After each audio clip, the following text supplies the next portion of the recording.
Stories in Medicine. This week is going to be a little bit of a mix-up. I just started a new job and it's really incredible and I love it, but it is really, really busy.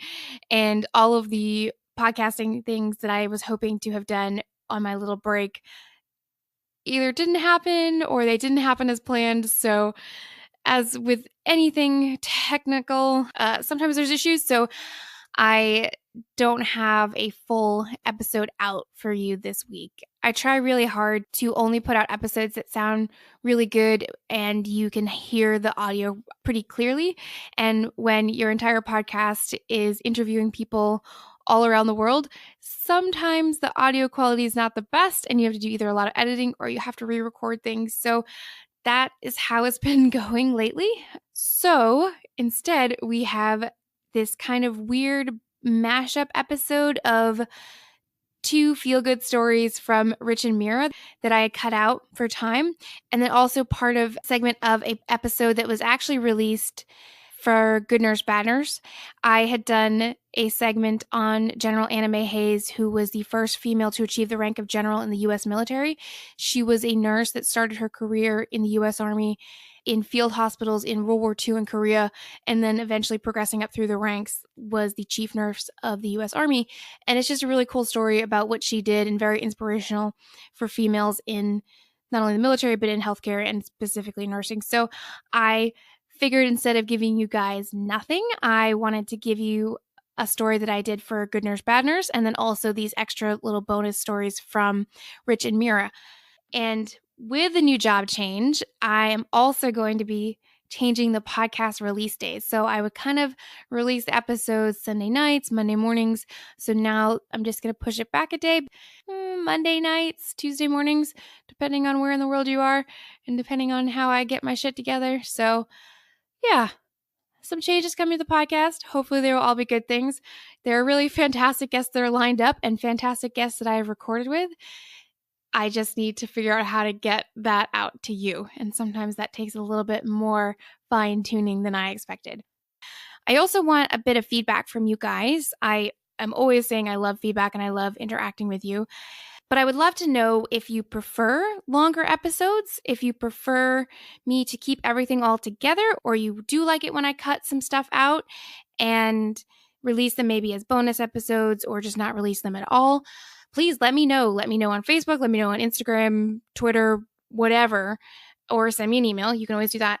Let me know how you want this podcast to go. I would love to have your input on these things. So I am going to share just two short little stories that were cut out at the end of the episode, and they're kind of happy stories. They're feel-goody stories, which is a real nice change of pace for this podcast. I say this with basically every guest, tell whatever story you want to tell. People kind of remember the more tragic stories. Those just stick with you a little bit longer, and it seems to be a bit harder to really drag out the good stories. And sometimes at the very end, people will go, oh yeah, there was this really good one.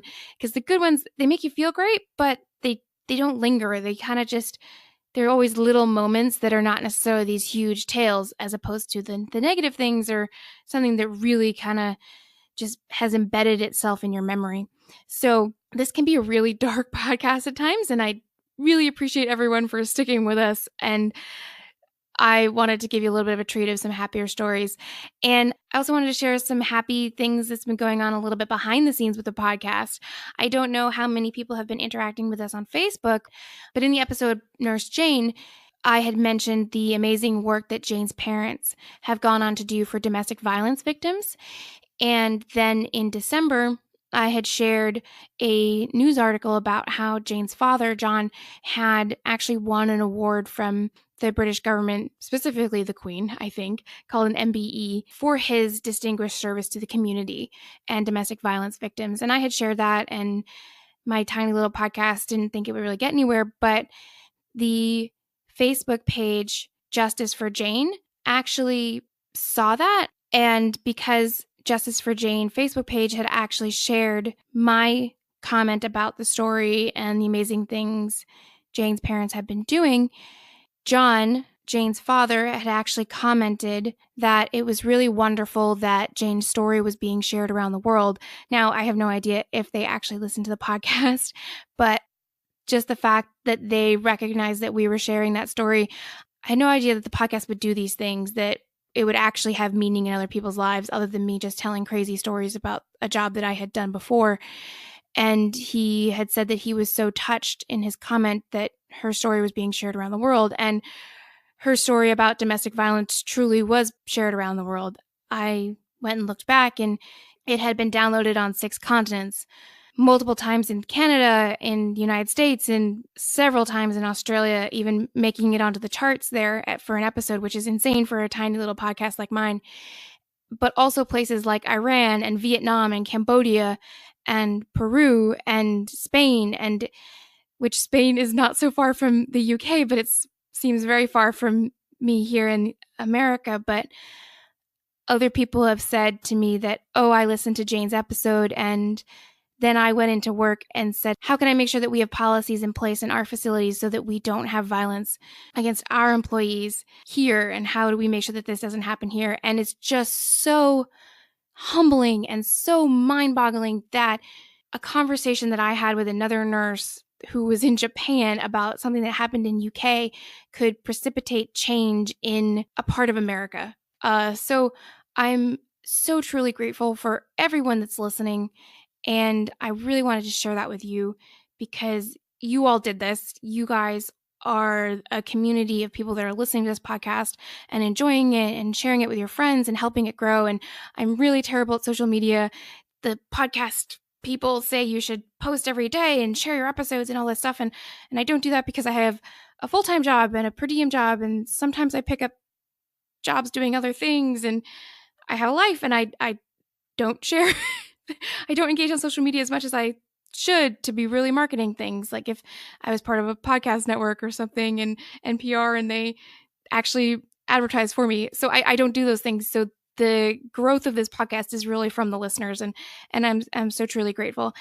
And another thing that I'm really grateful for is that for those of you that listened to the episode with Tech Sergeant Dan Fye, Why We Do It, I had posted about Dan, the firefighter who had been wounded in Afghanistan. It is the end of January when I'm recording this, and Dan is going to be doing the Leukemia and Lymphoma Society Firefighter Stair Climb on March 10th, 2019. It is going to be at the Columbia Center in Seattle, Washington. There are going to be over 2,000 participants from all over the United States and maybe more, I don't know, but they're career and volunteer firefighters. They're going to be climbing with over 50 pounds of gear. They're going to be in their turnout gear, and they're going to be on air. They're going to go up 69 flights of stairs, which is over 1,300 steps and a vertical elevation of 788 feet. That's incredible for anyone who is in any amount of shape.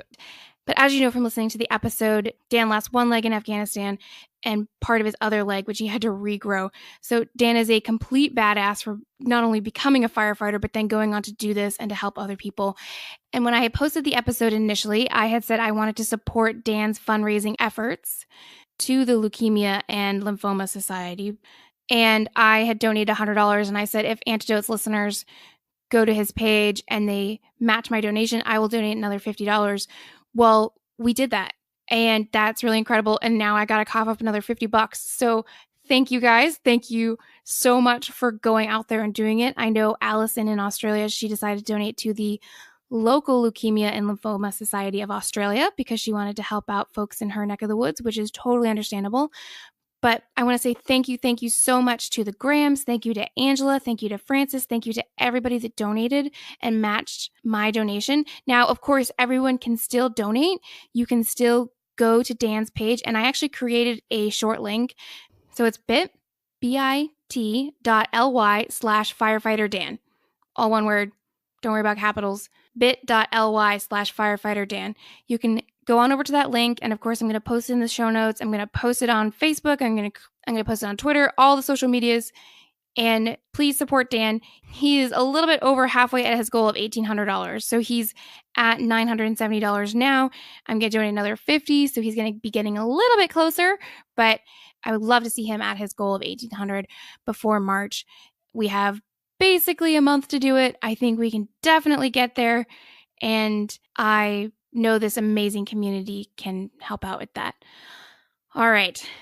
That was a lot of housekeeping stuff that I don't usually do before episodes because I want to give you as much time for the story and not detract from what the guests are usually saying. But since I had a little bit more time this week, I figured I would get some of that housekeeping stuff out of the way.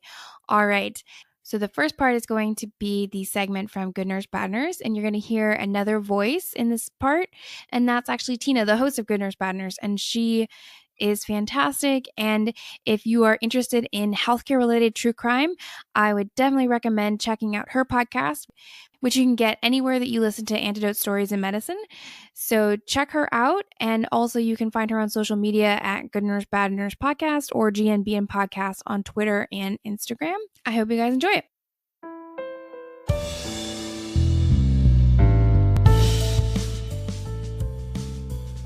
So this story it's a good nurse.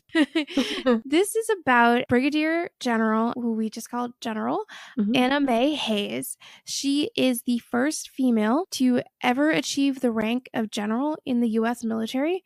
Now, I will say there was another female who was pinned like immediately after her, but General Hays was actually just pinned first, so she gets the distinction of being first. So okay. I will mention that female's name at the end, and you'll notice I keep saying female as opposed to woman or something else because when you're in the military, that's the word for it. So interesting. Yeah, so we refer to females as females, and you don't say boy or guy, you say male. It's just the proper terminology. So just like in medicine, we have our proper terms, the military has their proper terms. So Anna Mae Hays was actually born Anna Mae McCabe in Buffalo, New York in 1920. Another New York story too. And then very quickly moved to Allentown, Pennsylvania. Oh, okay. She graduated from Allentown, Pennsylvania with honors and then started nursing school at Allentown General Hospital in 1938. I don't know when she graduated. It was a little unclear, but I think 1940. It was one of those hospital nursing programs, but she got her RN, and then she joined the American Red Cross following graduation. And then, as everyone knows, Pearl Harbor happened in December 1941, and that following May of 1942, she joined the Army Nurse Corps. So the Army Nurse Corps was a little bit separated from the regular Army, just like the Women's Auxiliary Corps was a separate branch of the Army. Women were not actually integrated within the Army at this time. So she said that after reading papers about citizens serving the country, she knew she could do the same as a nurse and she wanted to help out. And again, men were being drafted for World War II, but all of the nurses, they were volunteers because they were women. They were not drafted. So she entered as the rank of second lieutenant, which is the lowest officer rank. Her first deployment and her deployment for the duration of World War II was to Lido, Assam, India in January of 1943 with the 20th General Hospital, where she worked as an OR nurse. Lido, Assam, India is 1,000 miles north of Calcutta, and it was at the entrance of the famous Lido Road through the jungles into Burma, which is now Myanmar. The soldiers were building a route to China so that they could attack the Japanese. She lived in an austere environment with bamboo buildings. There's lots of monsoons, dysentery, and snakes. And I hate snakes. And if anyone has listened to my podcast, I tell an entire story about how much I hate snakes. Yep. It's a good one too. She spent the remainder of World War II there, which was 2.5 years. During that 2.5 years, the hospital cared for 49,000 patients, and they were very sick. Wow. She decided to stay on active duty and was promoted to first lieutenant in April of 1945. She went to Tilton Hospital in Fort Dix, New Jersey, where she worked 12-hour OR shifts 6 days a week as the head nurse. Then she was promoted to head nurse of multiple medical and surgical units. She got promoted very, very quickly to captain in December of 1947. She was then sent to Valley Forge Hospital in Pennsylvania as the obstetrics supervisor. She studied premature infants at the University of Pennsylvania and was sent set to start a course at Columbia University to get her BSN, but the Korean War broke out. Wow. Yeah. So this will be her second war. Good grief. Yeah. She's done a lot already. Yeah. Yeah. And she's like in her 20s.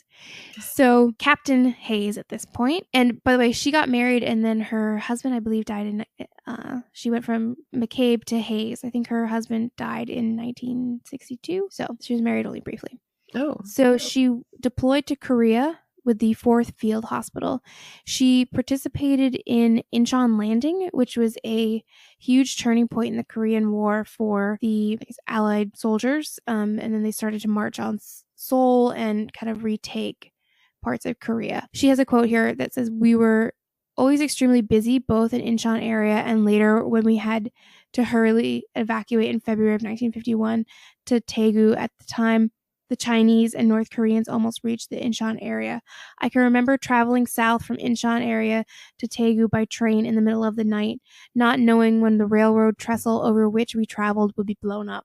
How scary. Wow. Yeah. So from September of 1950 to July of 1951, her field hospital treated 25,000 patients. One night alone, they saw 700 patients. Good grief. It's just, yeah, and the numbers are staggering. I can't get my mind around that, how they even managed that. And Korea was notorious for having not enough supplies, not enough soldiers. It was very hard to get to. It was very, very cold. And she would say that this was a much harder deployment than World War II. The OR was constantly busy. It was freezing, limited supplies. It was very difficult. However, she did note that there were several medical advancements since World War II, including the advent of antibiotics, availability of whole blood, and rapid medical evacuation with helicopters that did not exist. So there was much better patient outcomes. So after Korea, in May of 1956, she became the head ER nurse of Walter Reed Medical Center in Washington, D.C., which is where I am at now. She was selected as one of 3 private nurses to care for President Eisenhower when he was there in June of 1953. So this is like just after she gets there. A month later, they're like, "You're going to care for President Eisenhower." Wow. It's crazy. Yeah. And he was hospitalized for 23 days for an ileitis attack, and they became close friends up until he died in 1969. They became buds. What? Yeah. And she's just so cool. I want to be friends with her. And in 1957, she returned to Columbia to obtain her BSN in nursing education. She's like, "All right, guys, sorry you had to wait. There was a war, but I'm back. Let's do this." In 1962, she completed the U.S. Army Management School. She was the first of 2 nurses to do so. So nurses prior to this point had never been allowed to attend non-nursing Army education courses. So big Army, the rest of the Army was off limits as far as education courses to nurses. So this was a big deal that she could go outside the medical corps and get training, especially in management and leadership. In 1963, she was promoted to lieutenant colonel, which again is another big deal because most nurses retired at the rank of major, and she was assigned to the office of the chief of the Army Nurse Corps under Colonel Margaret Harper. In June of 1963, she became the assistant chief, and she had a lot of projects. One of her projects was the mandatory issuance of uniforms to nurses. So this is the beginning of Vietnam. Nurses are getting deployed over there, and they're not all getting Army uniforms. What in the world are they wearing? I guess there's their civilian clothes. Oh. Yeah. Which is crazy. Yeah. So this is just really how the Army was viewing nurses as not part of the Army. The nurse corps is separate. They're women. Oh. They're not really a priority. Wow. And she's like, no. We want to be taken seriously. We deserve to be taken seriously. We deserve to be taken seriously. We are you guys. We're going to look like you guys. And you're gonna do it. And so in 1965, this was her first of 3 trips to Vietnam. She went there with Colonel Mildred Clark, who was the 16th chief nurse, and the Army was short 2,000 nurses to help in Vietnam. Obviously, everyone knows that Vietnam is insanely bloody. There was a lot of casualties, and the more and more the war dragged on, the harder it was to get nurses. And just like World War II, there was a draft. Men had to go, but women did not. So the women that served as nurses in Vietnam, they volunteered. Even with all of the negative things being said in the papers about soldiers going over there, these women signed up. They said, nope, I need to care for our service members. I'm going to go. And there are several hundred women that are nurses that died in Vietnam. And just a little bit of a sidebar. There is a nurses memorial at the Vietnam Memorial, and it is dedicated to the Vietnam nurses. And it's really beautiful. It is, if you look at the Vietnam Memorial, I love looking at all the monuments here in DC because you can see how they kind of represent what they're actually memorializing. You know, you walk through the Vietnam Memorial, it starts, really small. And as the war progresses, the names get bigger and bigger. And then you kind of come out of it and there's fewer and fewer names on the wall. But just off to the side, kind of in a clearing, almost like a field hospital would be off to the side, these nurses are kind of like one's looking up to the sky, another one's pulling security, another one is comforting a wounded soldier. These ladies are really tough, they're strong, and they're like down to business, and they're just there looking over the memorial. It's really cool. If you ever get to DC, go and see the women's memorial. I want to go see it now. The nurses one. It's awesome. I actually have a picture of it. I can have you guys post on your Facebook. Yes, definitely. I have like a tourist in the background of it, so we'll ignore the tourist, but it's cool. Anyways, so because of the shortage of nurses, she's like, all right, we need to train nurses. We need good nurses going over there. They helped establish and train more nurses at the Walter Reed Army Institute of Nursing RAIN program. So her and Colonel Mildred Clark, developed that program. In July of 1967, she was promoted to a full bird, which is a full colonel, by the Surgeon General, Lieutenant General Heating. In September of 1967, she became the 13th Chief of the U.S. Army Nurse Corps, which she held until her retirement 4 years later. In August of 1967, she graduated with her MSN from Catholic University in D.C. with service in nursing service administration. So she went to Vietnam 3 times total to oversee the deployed nurses and the care of nursing to injured service members. During Vietnam, 40% of the nurses on active duty were deployed at any given time, which meant that there were fewer nurses back in the States to advocate for nursing as a profession in the Army and to kind of say, hey, we're here, we need to be taken seriously, and having a face. So she very strategically placed nurses in highly visible, highly trained positions so that higher-ups in the government and higher-ups in the military would recognize nurses as being important to military service and the government. For example, the first female military aide to the White House was an Army nurse. She also placed more nurses as instructors for enlisted courses and training. So RNs are officers, but there's LPNs who are enlisted, and then medics are enlisted. I was a medic in the Army, so I was enlisted. And Colonel Hays decided that nurses should be the ones running courses for training for certain medical providers in the Army. She also increased the number of courses required to meet the nursing standard, which is wonderful. But as someone that had been in the Army, I know I'd be like, oh my God, more training. Sounds terrible. Great for the profession, terrible for the soldiers. Yeah. You always want to train more. She oversaw the creation of many graduate level programs, like degree programs, including the first Army-sponsored CRNA program that was developed at the University of Hawaii, which I thought was really cool. That's awesome. Yeah.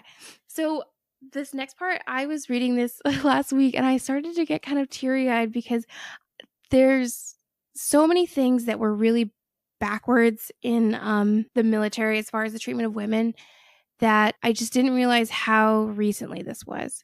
And Colonel Hays at the time made a lot of strides to change things for women in the military. So she, through her work in January of 1970, a Army law was reversed that women would no longer be automatically discharged after they became pregnant. Married officers were not. So yeah. Some of the goodness. Sometimes when we're talking about some of these stories, I get so just absolutely enraged because I'm just thinking, how in the world? Oh yeah. It's just unbelievable. It's crazy. Well, I think the idea is that, and I'm not defending this at all, that, oh, you can't do your job because you should be looking after your family, or it's not the best for your child, or, it is the Army. You should be able to be deployable and serving. If you're pregnant and you're going to be taking care of a child, and then maybe you can't do that. It's still the option that you can get out of the military if you get pregnant. Now, that is an option. It can be your choice. But it's your choice. They're not like, oh, you're knocked up? Yeah. Out of here. I mean, maybe you want to be deployed and your husband wants to be the one to stay home with the child. Oh, yeah. And I have friends that are female soldiers and their husbands have stayed home when on their deployments. And some of their my boyfriend is actually pointing to himself as being like, yeah, I'd stay home. It's like, I'll volunteer.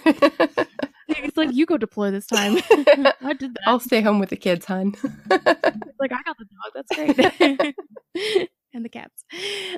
Yeah, and some couples, they're both in and one deploys and is home with the kids and then the other one deploys, especially with these current wars where they've been going on for so long. They kind of just swap on and off. Yeah. But this is 1970. And actually, I skipped over one part. In 1967, in November, President Lyndon B. Johnson signed Public Law 90-130 with Colonel Hays in attendance at the White House. And this law allowed females to obtain the rank of general for the first time. So she is a colonel, which is the rank just below general officers. There's 4 ranks of general officers: brigadier general, lieutenant general, major general, and then general, which is the 4-star general. Women could not obtain that rank. Like, doesn't matter how good you were, you just couldn't get promoted to general until President Johnson signed that law in 1967. So Colonel Hays, being a colonel, that was the highest she could have gone. And that's not that long ago. I'm so thankful for there being men over the past decades and years that were willing to stand up for women and say, this is wrong. Women should be able to do this. Women should be able to do that. Because if it hadn't been for the men who were willing to be on our side, we would have never been able to have those changes. So I'm thankful for people like President Johnson and other men who were willing to go, because and I talked about this in another episode. We get on these little soapboxes every now and then. We are women. So, and these issues come up when we start talking about some of these stories. It's just infuriating. But I don't want to forget that there were a lot of brave men who were courageous in standing up for women because it wasn't a popular thing to do. And unfortunately, there are a lot of women who don't want women to advance, which is horrifying and sad to me. Oh, yeah. But yeah, I mean, there's definitely men that were allies for women's rights, just as much as there were men that were against it, as much as there are women that were like, nope, my place is in the home and this is what I want to do. And hey, look, if that's what you want to do, cool. But just like, let me have the choice to run around with a gun. Definitely. Like, if that's what I want to do, and let me do that and not get kicked out if I get pregnant. Yeah. So props to President Johnson for signing that law. And then the other people that, enacted these laws in the Army to help with these changes. Colonel Hays didn't sign these laws. She developed a presence in the military. She was graceful in her leadership. She was forceful, but she was also very well respected. And she proved that you can be in a position of leadership as a woman, be effective, and be very well respected. And I think them seeing someone like her said, okay, yeah, maybe we can, maybe you're right. We'll listen to you and change these laws. And, it was a joint effort. It wasn't one person, but she certainly was like, hey, this isn't right. We need to change this. So there was also other laws that got changed at her urging or based on her work. She had a lot of influence on them. In July of 1971, Policy AR 601 139 was removed, which was the restriction on the age of dependence of female nurses seeking appointment in the Army Reserve Nurse Corps. So basically, if I don't know what the age restrictions were, but I think like if your kids were too young and you were a nurse and you wanted to join the Army Reserve, you weren't allowed, you were barred from enlistment. When did that happen? July of 71. Oh, okay. So they removed that. And in the 70s, regulations were changed to allow commissary and post privileges for spouses of female service members. So up until that point, if for anyone that doesn't know, if you are married to a service member, you're allowed to go on post. People aren't just allowed to go on to a fort. You can't just walk on to Fort Bragg like I was talking about earlier. And you can go to the commissary, which is generally cheaper. You can go on post and you can go to the gym, and there's a lot of things that are on Army bases that are benefits of being in the military. And your spouse gets a spouse card and an ID, and they can go on. Well, the spouses of female service members, if they were not in the military, they did not get those privileges until the 70s. But the spouses of male service members did. That makes no sense. I don't know. I'm going to stop trying to make sense of that. Just going to stop. Yeah. And if anyone has seen the RBG movie, there was a lawsuit that Ruth Bader Ginsburg filed where a female service member was not getting dependent pay for her husband, while the male service members were getting dependent pay for their wives. It's interesting. The law got changed. Oh, that was so cool. I think 60s and 70s. Yeah. That was the start of Justice Ginsburg. So after all of this work, in June 11th, 1970, she was promoted to Brigadier General, which made her the first female general of the U.S. military. And then immediately behind her, at the same ceremony, General Elizabeth P. Hollingston, who was the director of the Women's Army Corps, was also promoted. So Hays, Hollingston, General Hays is a little bit first. That's how the military works. But it's cool that she was a nurse, so we're going to just play that. That's awesome. So General Hays remarked at the ceremony that she reflects on the dedicated, selfless, and often heroic efforts of Army nurses throughout the world since 1901 in times of peace and war. That was her quote. So there were several responses to her promotion. Some of them not so congratulatory. Oh, wow. You can imagine the military culture does not always like when women are doing more stuff there. Sometimes, I'm not saying all men. A lot of times people don't care, and they're like, yeah, whatever. As long as you can prove yourself, it's great. But there's always going to be a couple of men that are like, women don't belong. But General Hays got a missive from Germany that was addressed to her. Mrs. Brigadier General Anna Mae Hays, Chief of the Feminine Army Sanitary Corps. What? Yeah, that was rude. But I liked this quote.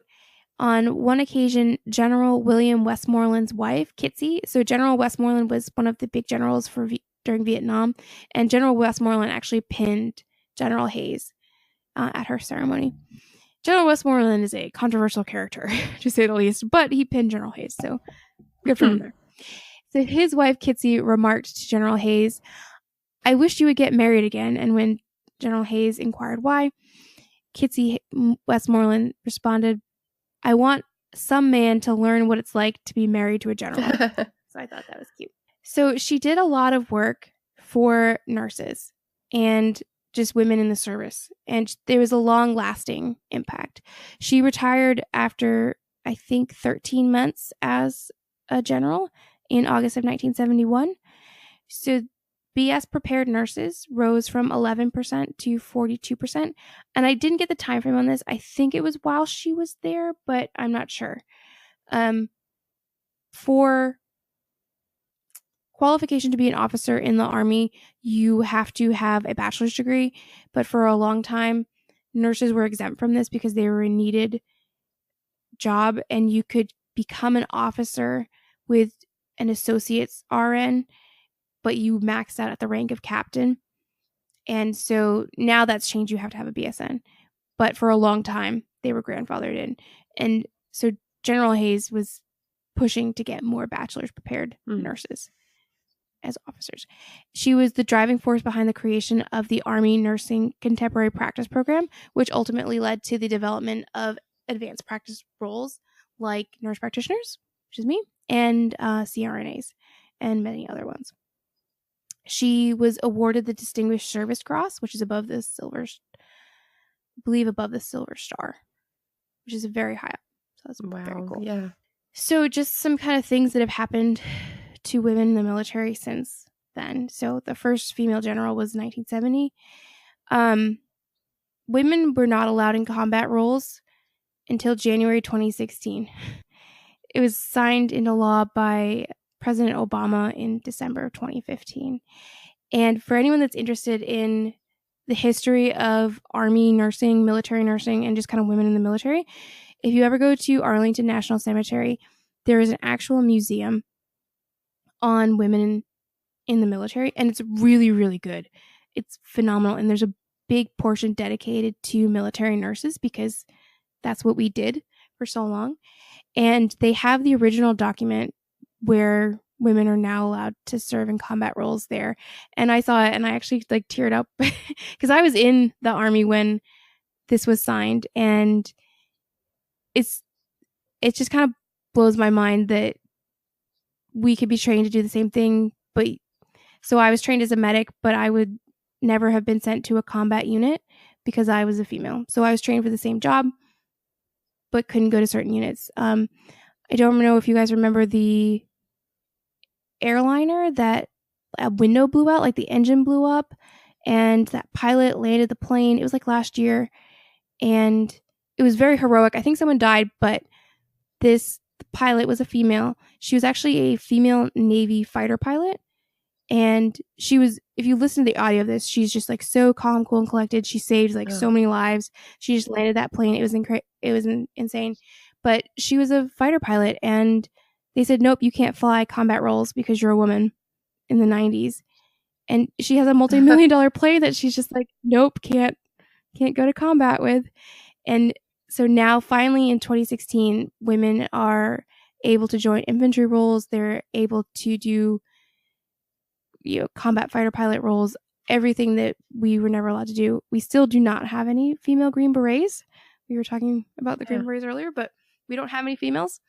The first female Rangers were only they only graduated in August of 2015, and that was Captain Shay Haver and Lieutenant Kristen Gierst. So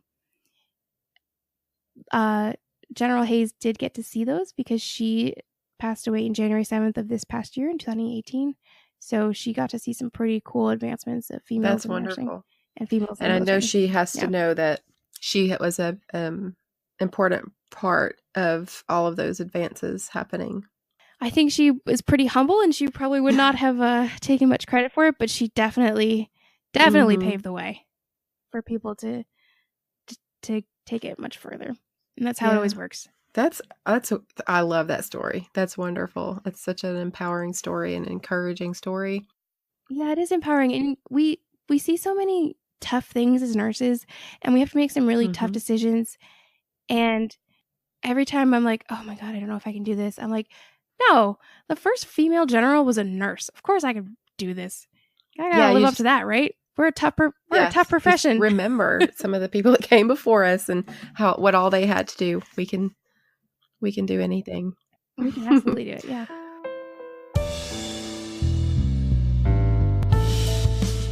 All right, welcome back. I hope you guys found that segment to be interesting, although it is definitely a little bit different than our normal style of podcast. And now for the part you've been waiting for, some more stories from Rich and Mira. Rich, do you know what our actual feel-good story is? Our wedding cake was brought to us here. Okay, so Jesus.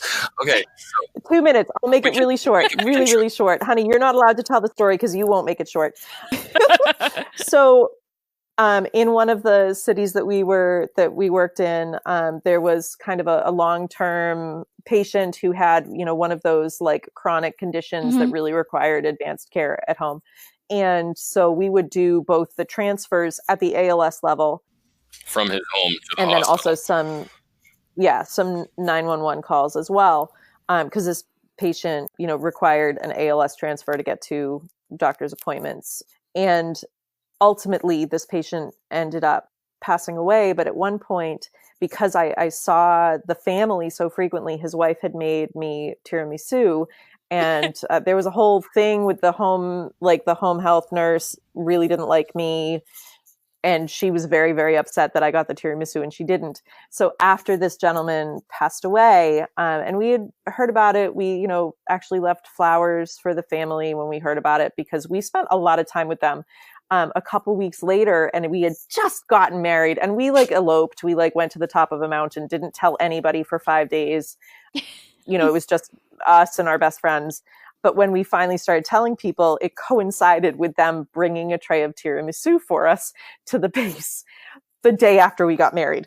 So it was perfect. That was my favorite. And I did love, I'm hoping that I'm saying this so that the family wouldn't know who they are, but they were one of my absolute favorite interactions that I ever had. They were wonderful. And it was an absolute honor to get to be with them. They were great. Yeah, I would just say this woman is an absolute hoot and introduced herself by one name when she was actually a different, and we were like, who? What? Yeah. Who the fuck is this? What are you talking? Like, what is up with you? And then she just kind of she smiled at us because she was like, haha, I got you guys. And we were like, oh, you're fucking with us. Oh, we like you. Like, you fit right in with us, don't you? And she's like, maybe a little bit. So I think if memory serves correctly, she's actually gone to school to now be a respiratory tech because her father was vented. Aww. And so she got real good at it. And she was great. Like, she was one of those family members where I was like, what you're talking about. I trust you. Yeah, we trusted her more than that damn home health aide nurse. It was definitely that was one of the few ALS patients. You know how you have your dialysis patients, BLS, that this was almost like the equivalent of ALS dialysis. That ALS dialysis, but maybe more acute. But it was one of the few ALS patients that I got to develop that relationship with. Then that was awesome. That's great. That's a good ending story. Okay, good. I had almost another one, but it was more of a personal development for the two of us. I felt like, because when we started out, we made the joke that we were like junior baby medics, and then we were like toddler medics, and then we were like preschool medics. And one day, Mira and I went into a call that was an absolute shit show, and it was a pediatric who was chronically ill and had now been seizing for over an hour. And we went in there and hypotensive as fuck, really sick. But she was seizing. So our protocol is give benzodiazepine to help, stop the seizures. And we get in there and managed to get the line, give her the meds. And she came out of it. And get her pressure up. Yep, got her out of it, got everything coming around. And the family, who was non-English speaking, was very grateful to us. And we got her to the hospital, and everything went pretty well. And we came out of that. We walked out of there, and the supervisor saw us. And the supervisor, you want to talk about salty medic? Ooh, this guy holds the crown. Who is this? And he saw us, and he was like, he's like, you guys are all right. You guys are doing pretty well. And the two of us were like, you don't suck. That's probably it. Yeah.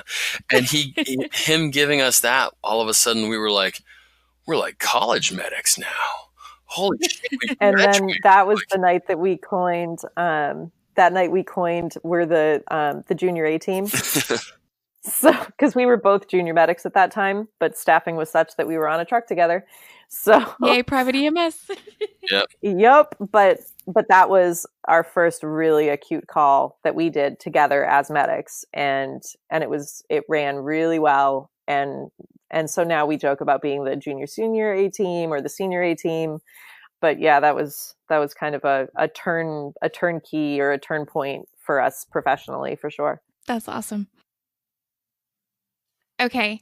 Thank you guys for listening to this special bonus episode. I hope you guys enjoyed it. Again, please leave some ratings and reviews on iTunes and Apple Podcasts. It really helps with podcast notoriety, and so I can reach out to more people and get you guys more great guests. You can always follow me on Twitter at Christine the NP or Antidotes Pod, Instagram, Antidotes Podcast, and Facebook is Antidote Stories in Medicine, the Facebook group, Antidote Stories in Medicine podcast group. And then if you have any kind of feedback, anything you're like, hey, I don't like that you do this, or I love that you do this, or you should really get so-and-so on as a guest, or you want to be a guest yourself, you can send me an email at antidotespodcast@gmail.com. And again, if you want to donate and help out Dan to reach his goal for the LLS Firefighter Stair Climb, the website is going to be in the show notes, or you can also go to bit.ly/firefighterdan and donate to his awesome cause and his amazing feat of strength. And thank you, as always, to the medic that saved Dan in Afghanistan, Peter Hopkins, who has done our great custom intro music. Check him out at PeteSingsThings.com. He's also Peter Hopkins on Facebook and Instagram for more incredible music. But I love having custom intro music for the podcast. It makes it seem like we are almost a professional, legitimate podcast. So thank you guys again. Thank you for listening. I will be back next week with more stuff for you. And I hope you enjoyed this special episode. Have a good one.